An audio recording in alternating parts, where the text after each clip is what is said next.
On this Wednesday night, fresh cash for classrooms. The feds finally pony up billions for back-to-school pandemic basics. When you show up 5 weeks late with your assignment, you don't expect an A. Plus, why substitute teachers feel forgotten. Breaking news, a boycott in the NBA over the police shooting of Jacob Blake as Wisconsin's protests turned deadly. Hundreds of thousands in Hurricane Laura's path. Don't dial 911, no one's going to answer, okay? And you are on your own. Warnings about an unsurvivable storm surge and the next act. There are people in the future who need us. The movie that theaters hope will produce profits. Global National with Donna Friesen. Reporting tonight, Robin Gill. Good evening and thank you for joining us. In less than 2 weeks, most schools across Canada are scheduled to reopen. Students in Yukon have already resumed classwork. While reopening plans vary from province to province, the concerns don't. It's become a source of anxiety for parents across the country and a flashpoint for tensions between teachers' unions and some provincial governments. The big question? What will classroom life look like in our newly sanitized, physically distanced world? Today, the Prime Minister pledged $2 billion in back-to-school funding to help provinces and territories ensure that kids can safely return to class. There's an additional $112 million for schools in First Nations communities. Justin Trudeau says the goal is to ease parents' fears. Our children must be safe in the classroom. That's non-negotiable. No parent should be losing sleep because they have to go back to work but aren't confident schools are properly prepared. Critics say the money should have come weeks ago. Let's bring in our chief political correspondent, David Akin, with more on the funding announcement. David, will the cash get to schools in time? No, it really won't, Robin. As you mentioned, schools already started in the Yukon. Tomorrow, school starts in Quebec in the French public system. Other provinces coming online as early as Monday next week. Between September 1st and the 15th, most schools will be online. So what the federal government has done here is they've set up what the government calls the Safe Return to Class Fund, which is, as you mentioned, a $2 billion pool of money. It's going to be distributed on a per capita basis to provincial and territorial governments. Almost no strings attached. Trudeau said the money can be used as provinces and school boards see fit. But these are funds that some had been pressing for since July. Any announcement that comes today will be welcome, but when you show up 5 weeks late with your assignment, you don't expect an A. Now, what do we expect the provinces to spend the money on? Well, probably on temporary items, additional school buses, more masks for kids, remote learning tools. But provinces are reluctant to spend this one-time boost from the feds on anything permanent. More teachers, for example, and that's because provinces would then be stuck with those higher costs permanently. Also, half of the money announced today will not be distributed until later this fall. And half will be distributed early in the new year. Robin? Okay, given that fact, does this feel like a campaign announcement to you? Yes, it did. The premiers did not ask for this funding. They first got wind of it on Monday and were officially told about it just yesterday when the PM held a First Minister's teleconference. Now, the premiers are happy to have the extra cash, don't get me wrong, but the idea of Ottawa spending money on education, something that is clearly a provincial responsibility, well, that idea came from Liberal MPs, or at least that's what the PM said. And so, yes, this felt very much like extra insurance, something Liberals can talk about on the campaign trail in the albeit unlikely event that the Trudeau Liberals lose a confidence vote this fall. Robin? David Akin in Ottawa. Thanks, David. The Ontario government has released its plan for dealing with COVID-19 outbreaks within schools. Anyone who tests positive for COVID-19 will be required to isolate for 14 days.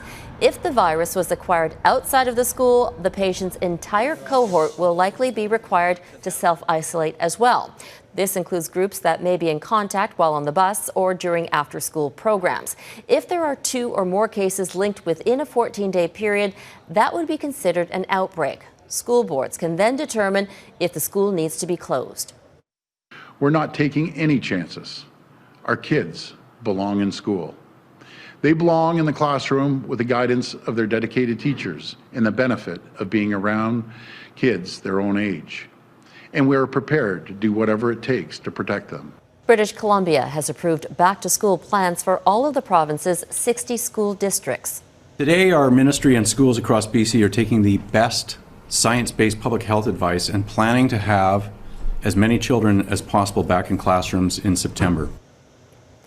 Details of each back-to-school plan vary by district due to differences in school space, scheduling issues, public feedback, and staff collective agreements. But the ministry has already determined that students will be taught in learning cohorts of between 60 and 120 students, and that masks will be mandatory for older students and staff in high-traffic areas. Many of Canada's substitute teachers feel they've been left out of back-to-school plans. With COVID-19 expected to cause more illness and absences this year, substitutes may be needed more than ever before.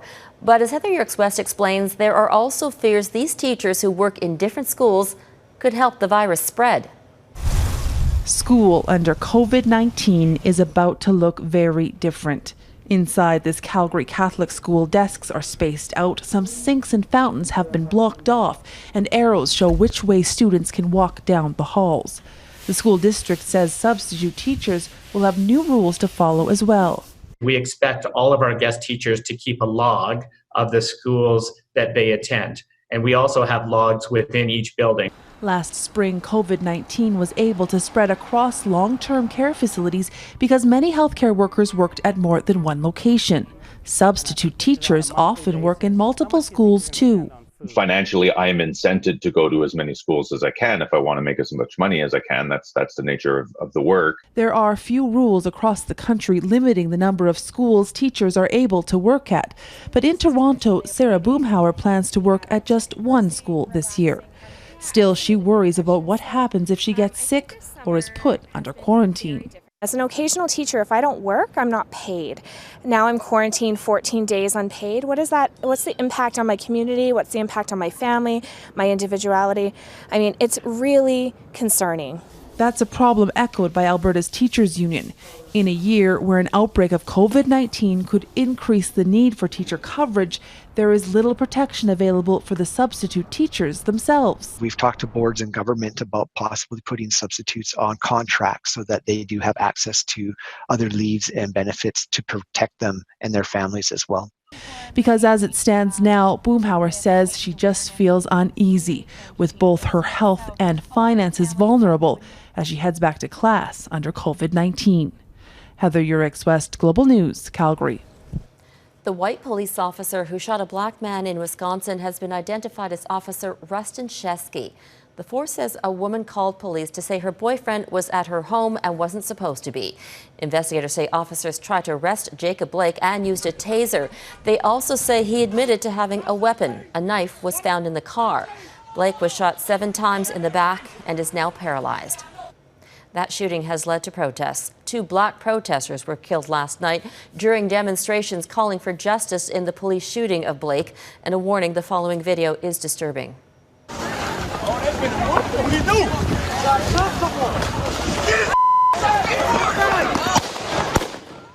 We're not showing you the moment when the gunman opened fire with an assault-style rifle as he was being chased down by protesters. Police arrested a white 17-year-old on homicide charges. It's believed he was among other armed civilians who claim they were protecting businesses. I don't need more guns on the street in the community when we are trying to make sure that we keep people safe. Law enforcement is trained. They're the ones who are responsible. They're the ones we have faith that will do their jobs and make sure it gets done. A curfew is in place with more protests expected again tonight. On Sunday, a white officer shot 29-year-old Blake in the back multiple times, leaving him paralyzed. Witnesses say Blake was trying to break up a fight between 2 women. There was a stunning moment of solidarity in the NBA playoffs. Wisconsin's team, the Milwaukee Bucks, boycotted their game against the Orlando Magic to protest the shooting of Blake. The game was supposed to start just after 4 p.m. local time, but the Bucks never took to the floor. The NBA then announced that all 3 playoff games scheduled for today were postponed. Outrage has spread through the league in the days since the Blake shooting. The head coach of the Toronto Raptors says some of his players are so upset and frustrated they've talked about going home. The Raptors are reportedly in talks with the Boston Celtics about boycotting their game tomorrow. And there's word the Milwaukee Brewers baseball team is also postponing tonight's game with the Cincinnati Reds. The Toronto police officers involved in the death of Regis Korchinski-Paquette will not face charges. Ontario's police watchdog says there's no evidence the officers committed a crime. 6 officers were present when the 29-year-old fell to her death in May. The Special Investigations Unit says it reached its decision after interviewing the officers and 15 civilian witnesses, including Korchinski-Paquette's mother and brother. Her family says it's disgusted with the results of the report. We know that they're hiding things and they're not mentioning certain things that happened, and it's not right. It's unjust, and we're not okay with it, and we don't believe them, and that's our true beliefs, and they're saving their asses. The legal team for the family says the report is missing key information and that the Special Investigations Unit misapplied the law. They're now conducting their own investigation and plan to release an interim report next week. In the midst of a pandemic, the last thing anyone needs is a natural disaster. But tonight, residents of the U.S. Gulf Coast are in the path of Hurricane Laura. The Category 4 storm is set to make landfall near the Texas-Louisiana border. It's packing sustained winds of 220 kilometers an hour with even higher gusts. Laura is set to strike with a storm surge so high in some places, officials say it may be unsurvivable. Thousands of Americans are under mandatory evacuation orders made even more complicated because of the need for physical distancing. Jackson Proskow reports. Time is running out to get ready and to get out of the way. Sheriff's Office! As residents along the Texas and Louisiana coast are told to leave their homes while they still can. This one's is scarier, knowing that it's supposed to be stronger and, still unpredictable. Hurricane Laura, a major hurricane, is bringing catastrophic winds and a storm surge 9 meters high, sweeping up to 45 kilometers inland. We was going to stay, but when they said Category 4, that was it. You're going to hear the word unsurvivable to describe the storm surge that we are expecting. 500,000 people have been told to leave immediately. Don't dial 911, no one's going to answer, okay? And you are on your own. Those unusually dire warnings come in an unusually active hurricane season. Laura is one of the fastest intensifying storms ever recorded in the Gulf of Mexico. With a wind event, you're going to lose electricity. The possibility of your roof flying off your house, it could be catastrophic. In every storm, even one this dangerous, there are always people willing to ride it out. We know that there's going to be an aftermath and there's going to be a lot of cleanup to do afterwards, and we think that it's important to stay around if we feel safe where we're at. Most are leaving. In 2 of the states hit hardest by the COVID-19 pandemic, emergency shelters are preparing for a double threat from the storm and the virus. We're spraying hands, we're taking temperatures, and we're keeping people social distancing. The worst of the storm will arrive overnight. Along the Gulf Coast, they're preparing to wake up to disaster in Laura's wake. Jackson Proskow, Global News, Washington. A blistering report from the people tasked with ending solitary confinement. Coming up, why they say they were blocked from doing their job.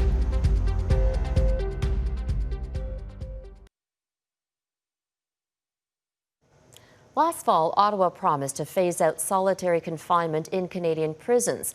Now, a government-appointed panel tasked with making sure it happened says it was blocked from doing its job at every turn. It accuses the Correctional Service of not providing critical data and the minister in charge of ignoring calls. Abigail Beeman explains. 2 years in my life was spent in solitary. The longest straight time was about 4 to 5 months. Lee Chappelle knows what it's like to spend 23 hours a day in a cell. I felt like I was in sound mind when I went into solitary, but within a month you just start losing a lot of social skills, and upon release from solitary, it's a real challenge adapting to even being in an institution in mainstream population.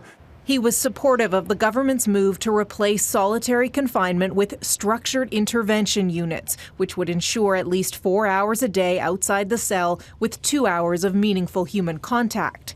He calls the latest news unfortunate.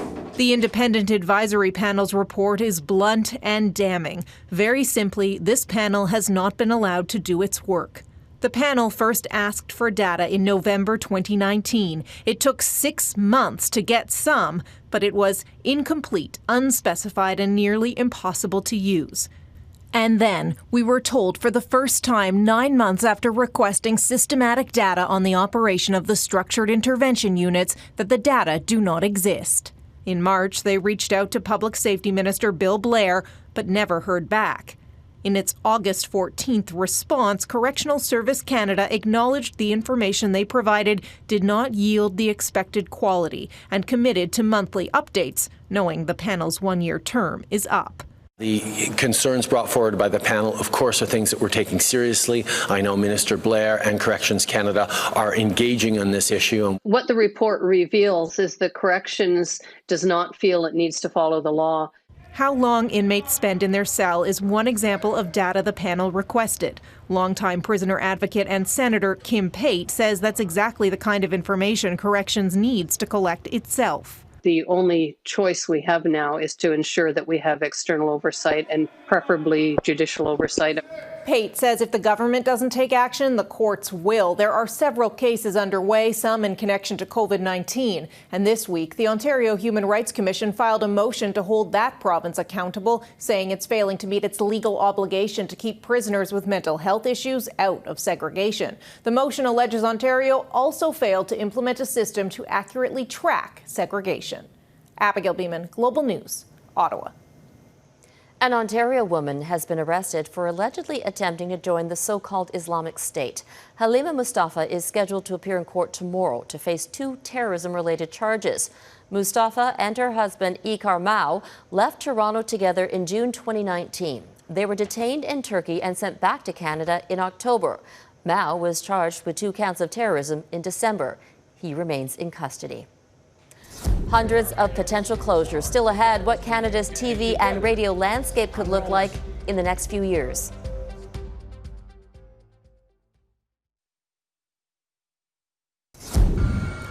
Some dramatic video of a yacht on fire and sinking in the Mediterranean Sea.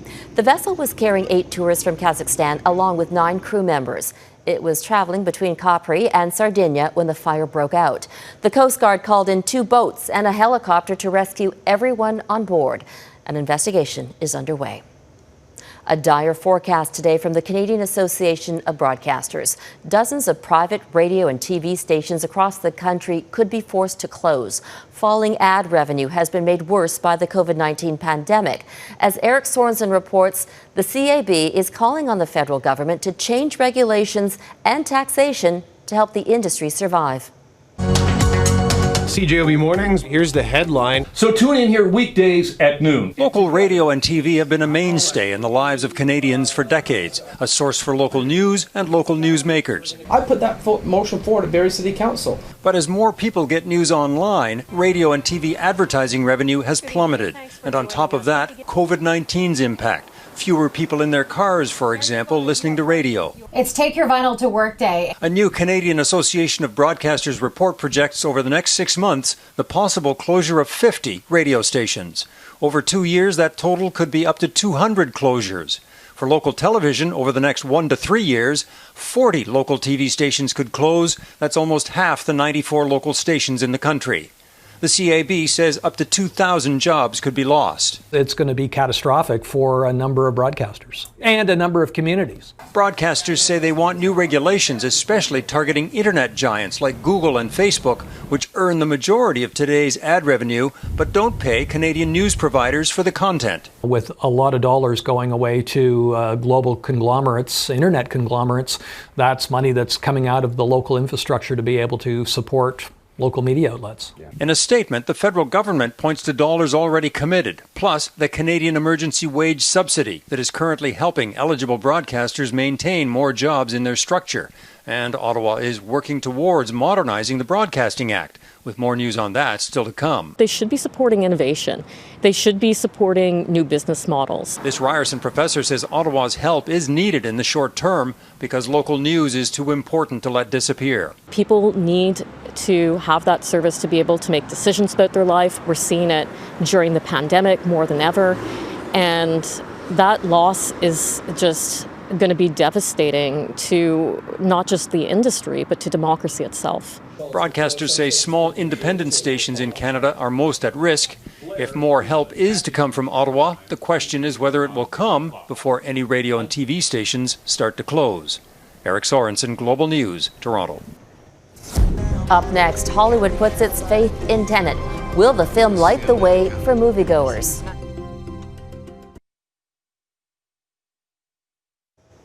It's showtime for Canada's biggest movie theatre chain. Cineplex has reopened all locations after a 6-month closure. The company reports it lost over $98 million. That's a 95% drop in revenue. But it could be lifted by a tent pole. That's a showbiz term for a big-budget film that becomes a box office hit. As Mike Armstrong explains, there are hopes a new thriller could be the ticket to getting moviegoers back in the seats. Here we are. This isn't something he had to do. Back to the movies. Tom Cruise is in London filming another Mission Impossible movie, and Wednesday took time to see a movie. He documented his trip to catch Tenet on Twitter, mask and all. Thank you. Back in the movie theater, everybody. I loved it. We all believe we'd run into the burning building. Now, Cruise wasn't really promoting the movie Tenet, but the movie industry in general, an effort to get people back into theaters. That movie is being watched by everybody. The whole industry insiders are looking at it. Vince Guzzo runs a chain of theaters in Quebec. He says Tenet is the movie that'll decide how quickly the industry turns around. It was supposed to be one of the big blockbusters of the summer. Instead, it's really the only one. The latest Wonder Woman was supposed to come out in June. It's been pushed to October. My father cannot fight. And there were movies like Mulan that simply went straight to streaming. Tom Cruise's Top Gun was pushed from this summer all the way to next summer, but Guzzo says he's spoken to a Paramount executive who says it could be moved up. And try to understand it. Depending on how Tenet does. If that movie performs anywhere close to 50 to 75% of what it would normally have performed, it's a hit. Now, in Canada, theaters have reopened. Cineplex is running 100% of its theaters, but at reduced capacity and with new cleaning protocols. But attracting people back to theaters may be a challenge. According to a recent poll in the U.S., only about 24% of millennials are comfortable going back to movie theaters. It's even lower for baby boomers, just 12%. Those, by the way, are the same numbers for going back to gyms where people are sweating and breathing heavily. Hasn't happened yet. Well, the industry is holding its breath right now. If Tenet doesn't perform well, it could mean even more big movies pushed back even further at a time when a little escape is more than welcome. Mike Armstrong, Global News, Montreal. And that is Global National for this Wednesday. I'm Robin Gill. Tonight, Your Canada is Coe Island Lake in Bancroft, Ontario. Thank you for watching, and I'll see you back here tomorrow. Have a great night.